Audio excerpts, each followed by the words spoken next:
There are a lot of video games with guns in them, and in most of them you play as big man with a gun, shooting all your enemies with your massive arsenal and effectively infinite ammo. But within this sea of games with guns in them, there are a few where the guns serve a smaller mechanical role, and instead, these games use guns as a source of actual narrative or dynamic impact rather than just as the smallest possible unit of gameplay. One game like this is Chapter 1 of Faith the Unholy Trinity, in which near the end of the chapter you find a gun with one bullet, and you have to choose what you shoot with it. There's a couple different options, and each one gives you a different ending.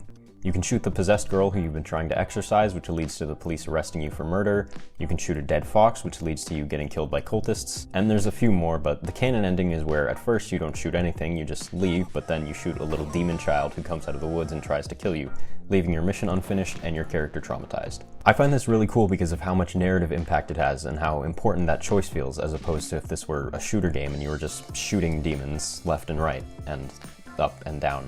A similar recent example, which I love conceptually but I wish worked better in practice, is in Mouthwashing, where near the end of the game there's a section where you have a revolver and you need to shoot a character who's running at you with an axe trying to kill you. Again, conceptually I really like this section, especially with the physical, visual, and auditory feedback of shooting. There's a big flash, loud bang, and you actually have to hold the trigger to shoot. It doesn't just fire as soon as you tap it.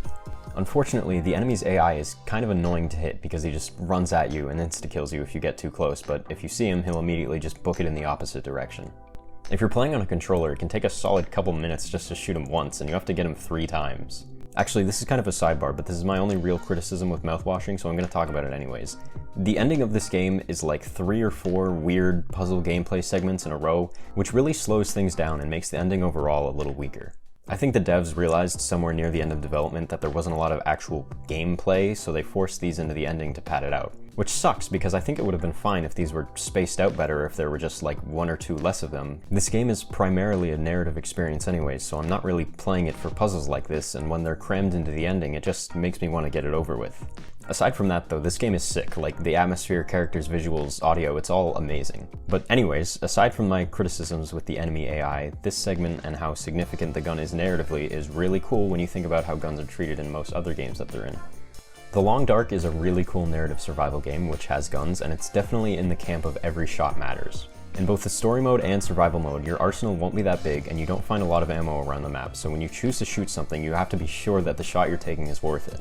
Also, like with Mouthwashing, the visual and auditory feedback is amazing for both aiming and shooting. This approach to guns helps the Long Dark specifically a lot. If we look at other survival games with guns in them, like, say, Ark Survival Evolved, which I don't have footage for because the game is 300 gigabytes, but if we look at the guns in that game, it very quickly gets to a point where you're not surviving, you're thriving, and guns become your main source of damage. And this isn't a bad thing. I mean, most survival games are like this, where if you progress far enough, it gets to a point where you aren't actually worried about surviving. But in the Long Dark, you never really get to the point where nothing can hurt you, and the game is permadeath on all difficulties, so you don't just drop your stuff where you died and respawn. Any major mistake can end your game, which is why you need to be so careful about using any guns that you manage to find. Survival horror games also exist in this midpoint between a gun with 1 bullet and big man with a gun. I will admit I've played exactly 1 survival horror game, Signalis, which I talked about briefly in my last video, but I also have friends who constantly talk about Resident Evil, so I've leached a lot of knowledge of those games from them too. In these kinds of games, again, every shot you take matters, especially if you're playing on harder difficulties. Someone who's never played a survival horror game before and doesn't know what to expect would probably get their shit rocked within the first few hours because they wouldn't realize that you're not supposed to shoot and kill every enemy. The game just doesn't give you enough ammo for that. Combining that with good level design can almost make the whole game feel like a puzzle where, for example, if there's an area that you have to run through a lot and there's a lot of enemies in it, you should prioritize using your ammo for that rather than shooting an enemy that's, say, in a room big enough to consistently sneak or run through without getting hit.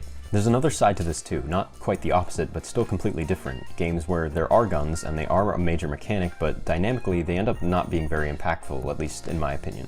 This happens a lot in hack and slash games, but I already made a video talking about this, so you should go watch that one if you're interested. That's all I have for this one. Like and sub if you want to see more stuff like this, and I'll see you in the next one.